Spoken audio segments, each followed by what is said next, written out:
Well, hello, folks, and again, welcome to my video number four on globalism.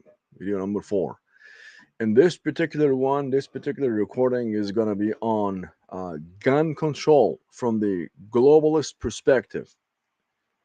For those of you, if you just happen to stumble upon one of my previous videos on globalism, you might have noticed that under the topic, the general topic of globalism and the globalist elite, I've been trying to explain various different aspects, such as illegal immigration in the United States, overall immigration problem that the Western developed world is facing today, which is at the very concerning levels, at extremely concerning levels.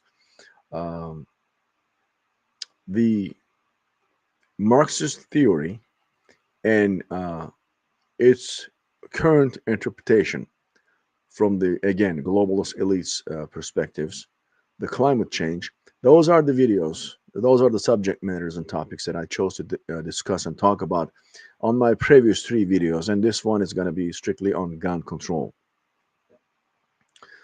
um, so let's start talking about it, right? Let's cut to the chase and let's start talking about the gun control in the United States. Gun control, obviously, we all know that. I don't have to repeat that. I'm not going to go into the history of it. We all know that it's been going on for ages. And it's been going to kind of ebb and flow, right? There was level of controls and specificities and details of it is kind of going up and down for decades.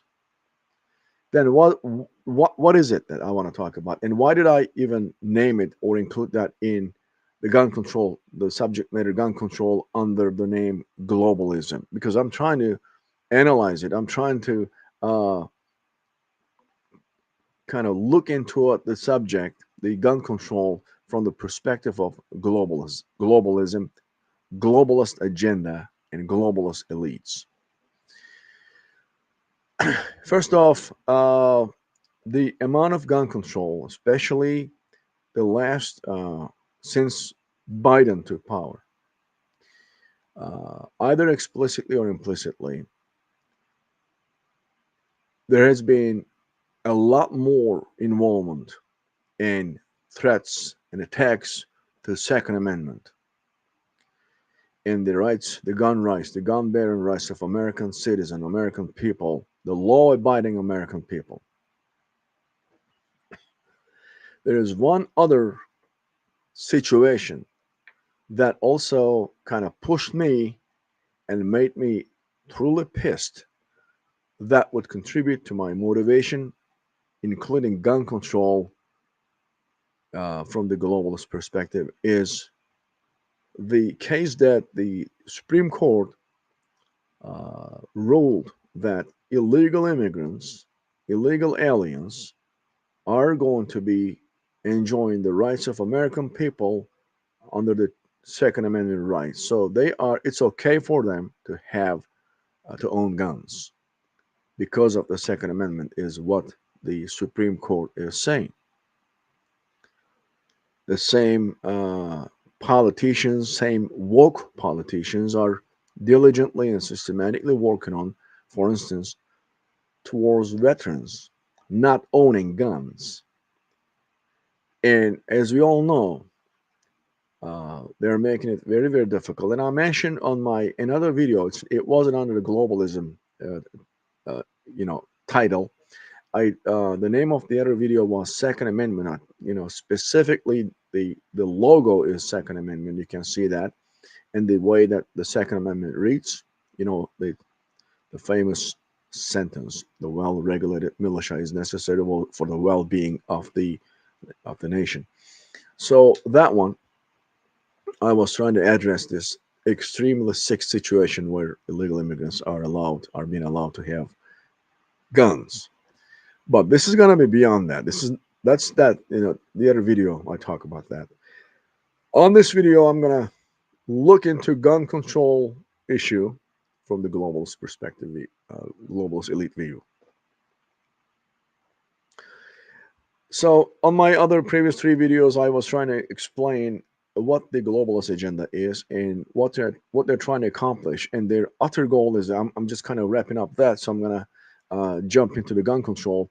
Their utter goal, their complete and final agenda, is to create a society where individual is not individual anymore, where citizen is not citizen anymore.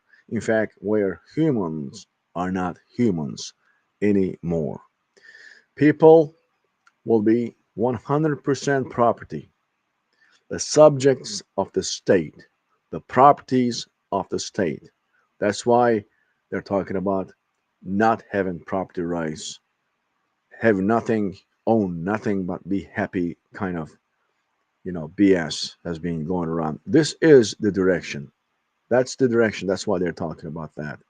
So, in this kind of society where everybody is completely depending on the state for their day to day living,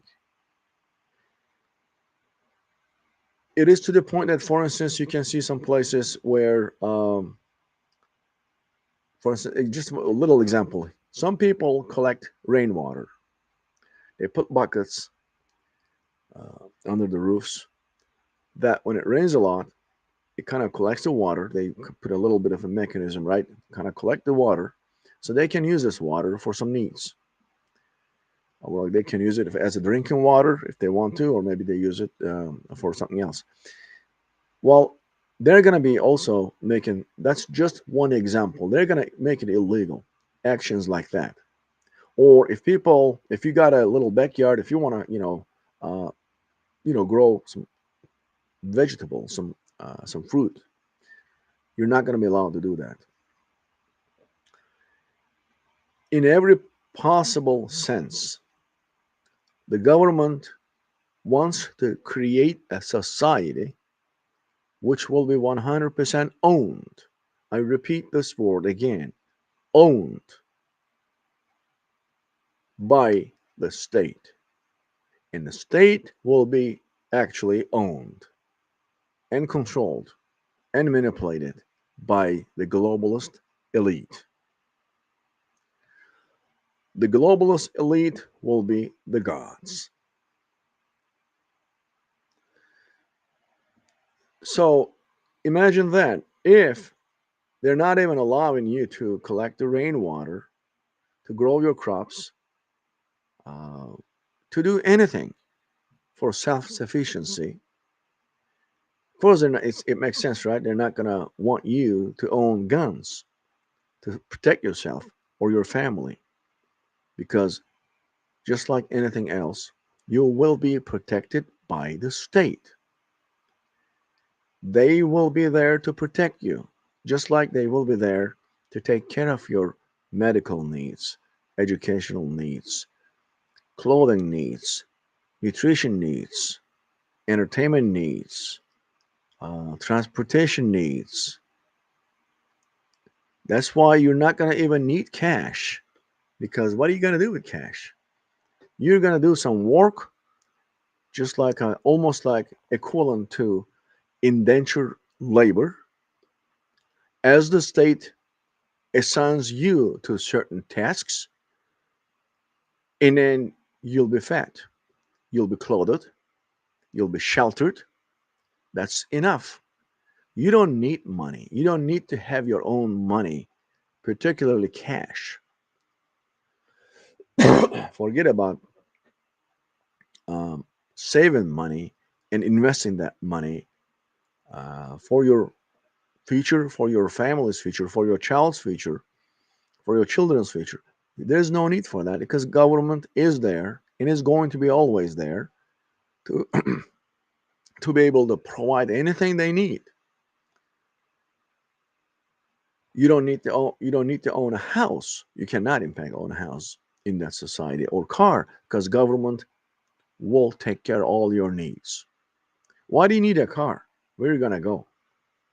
You're gonna be living in your assigned communities, and you're gonna be asking permission to go from point A to point B. And if you're allowed to go, you will be utilizing um, government provided public transportation services, you got to have a good reason for it. In this kind of environment where everything is provided and maintained by government for the people, owning guns, I mean, is impossible. Is impossible. It's beyond the wildest fantasies. Well, to be able to establish this kind of society, and there are steps to it to achieve that, and we're going through these phases now to as they constantly push people towards utter chaos. For instance, the illegal immigration, as we're witnessing now. For instance, the decisions that we're witnessing now, that Supreme Court is saying illegal immigrants can own a gun. This is their Second Amendment right, and they're going back to Independence War days to justify it, and they're saying, "Hey, look at this. Second Amendment was not only designed for the American citizens. Second Amendment was also designed for those people who are British loyalists. So they're not American people; they're actually British people, and they're loyal to the king, and they were given rights to own guns." Is my understanding, and they're using this situation that took place during the Independence War and fast forwarding today and saying, there you go, see, we can do this technically. It's on the books. And they're giving these guns to those people, for instance, who are coming from Venezuela, from the prisons of Venezuela, who are already gangs, members of gangs, ton of criminal records. We don't know whether they're murderers or thieves or rapists. And yet, yes, they can come here and they can be rewarded for crossing the border from Mexico illegally, breaking the laws on the book. It's called immigration laws, and they can be rewarded by giving them gun because it's their Second Amendment rights. To I'm just curious now, to what extent an American person or American people will be able to stand seeing this kind of extreme levels of treason. I call this treason committed by woke politicians, supported and maintained by the democratic establishment in power, which is in utter and complete commitment to treason to this nation. I wonder how long American people will stand this.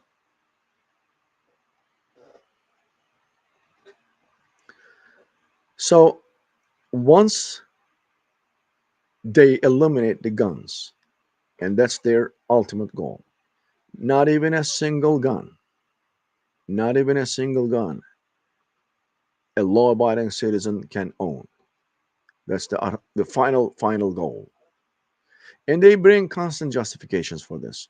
Their number one justification, as we all know, is there is a strong correlation between the amount of guns the public owns and mass shootings and crime.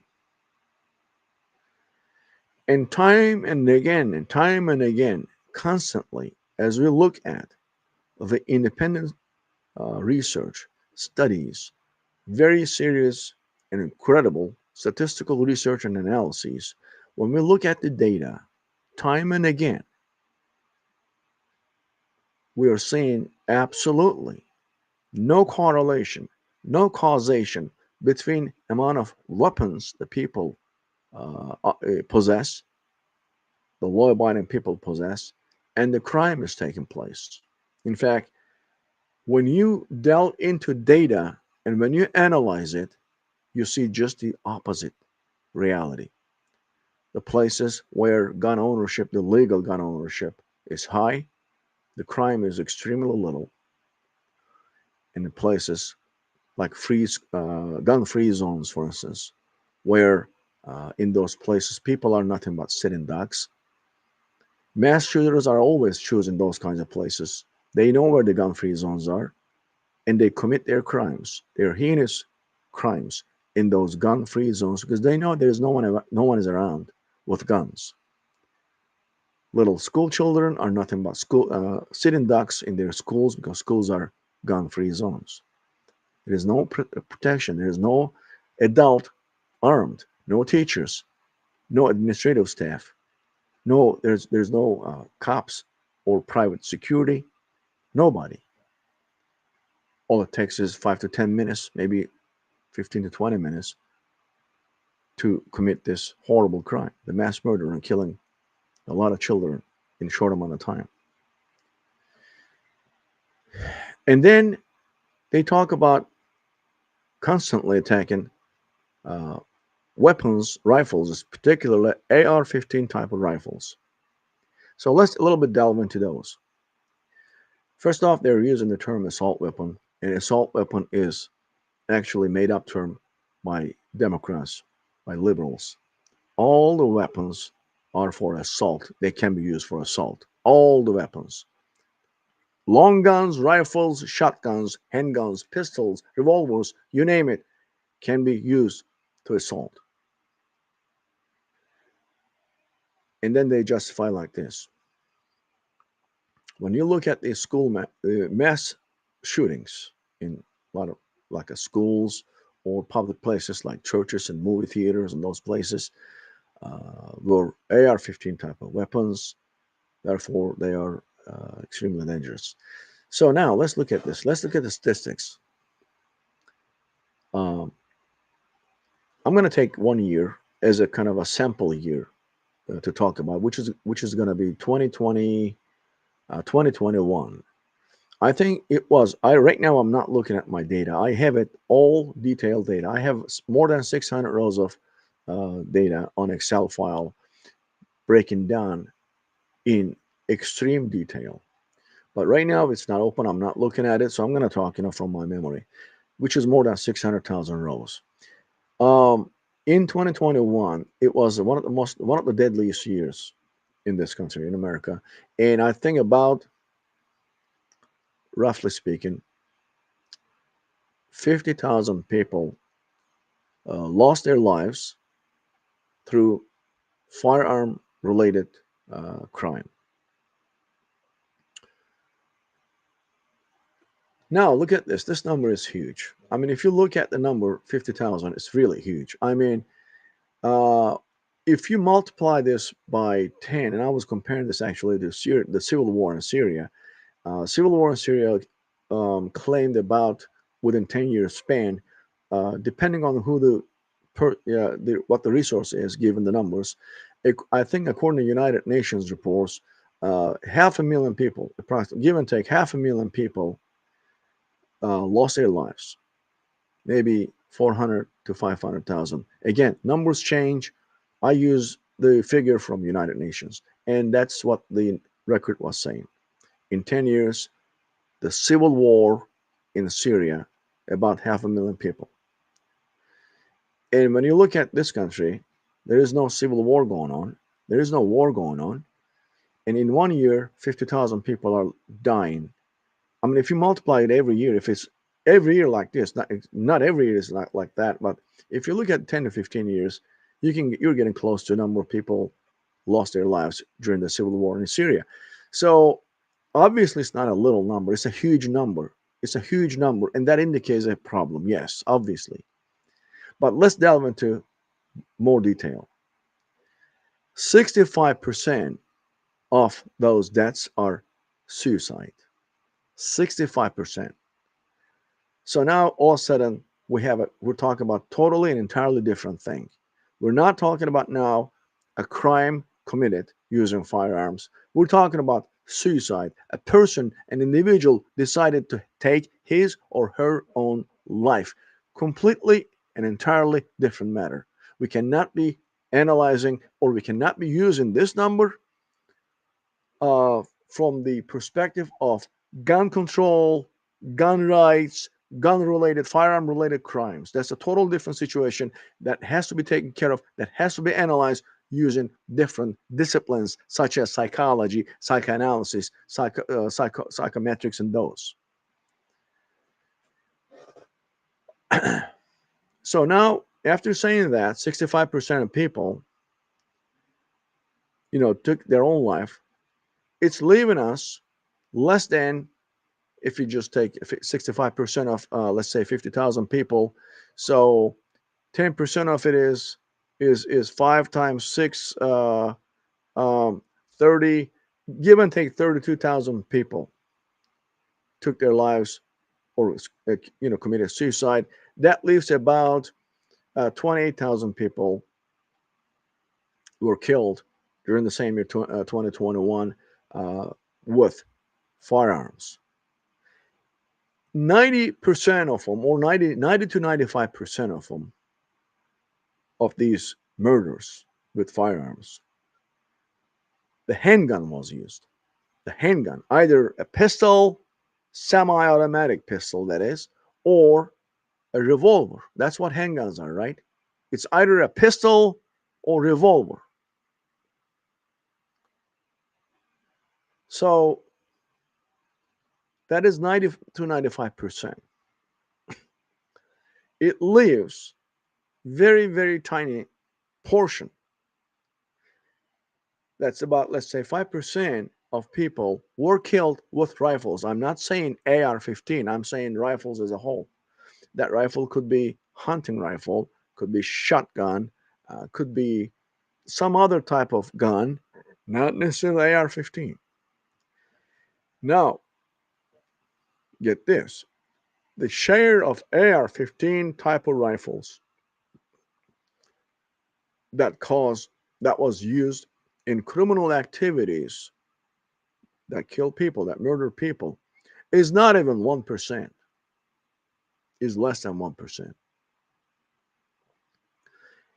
But yet the politicians are talking about 1%, less than 1% of the crime is committed using AR-15s, and all their attention, all their focus, energy, everything is on AR-15.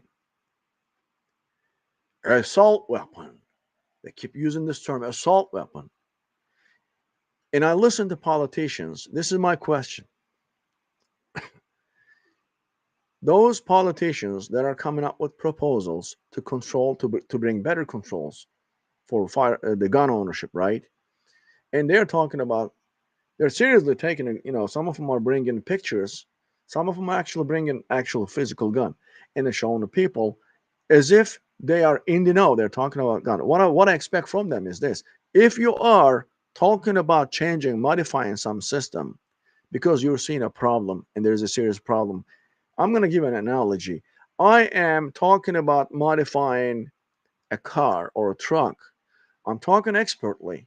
I'm saying this car is not functioning the way I want, and I'm explaining to you.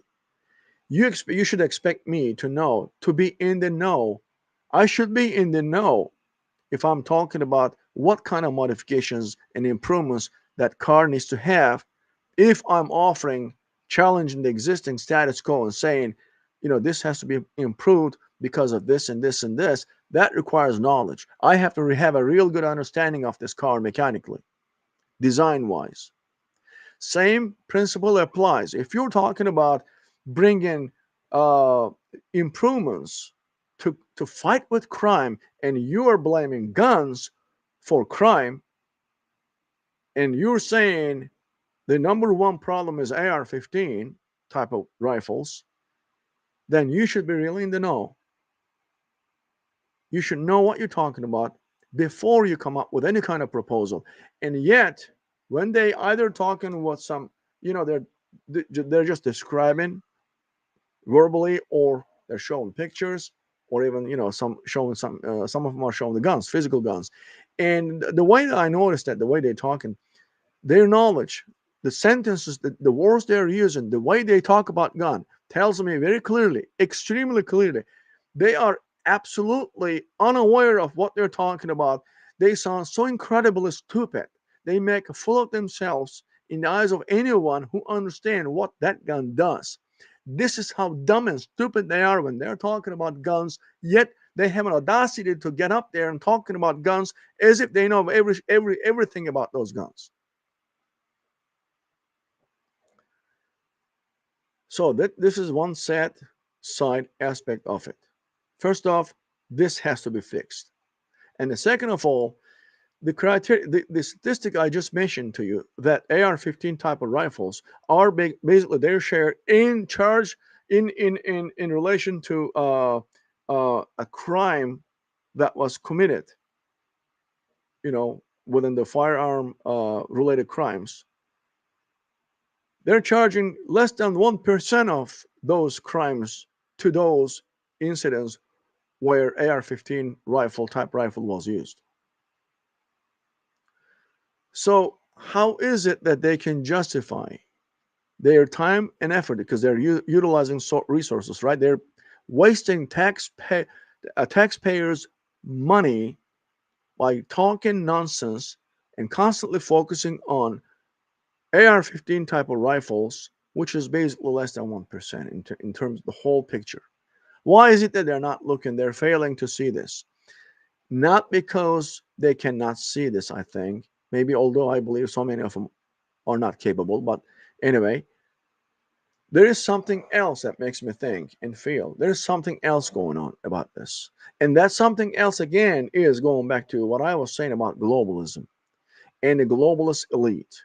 That, as if there is not enough, rules on the books regulating guns and gun ownership in this country, they are constantly pushing the envelope. What is it that they're pushing constantly? They're constantly trying to bring this red flag laws, universal background checks, trying to limit the number of rounds in magazines in this state and that state, and state of Colorado, state of Oregon, a maximum 10. It cannot be allowed any more than 10. All kinds of regulations and limitations and restrictions. None of them are enough. They'll be constantly keep coming. They'll be constantly keep pushing the envelope. What is the end goal? The end goal is actually trying to eliminate all the guns once and for all.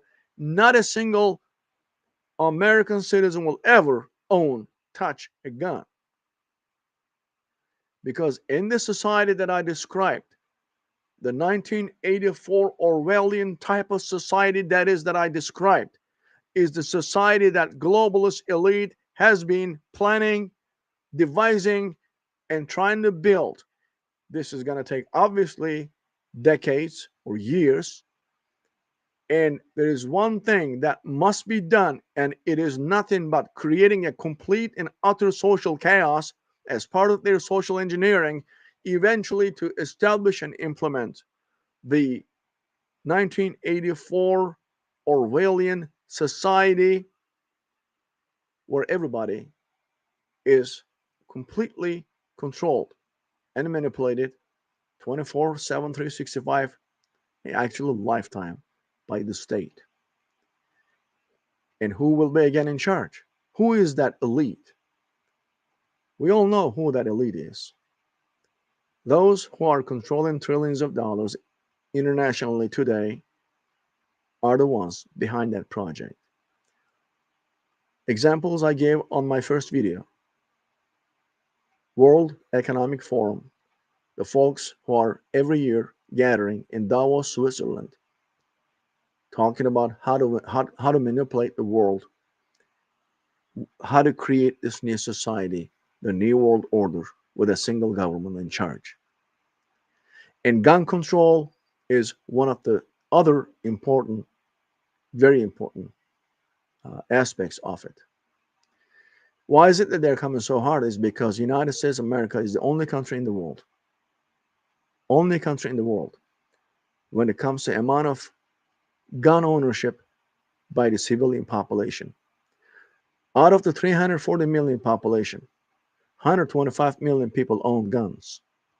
Total number of guns in possession of the public is about 460 million.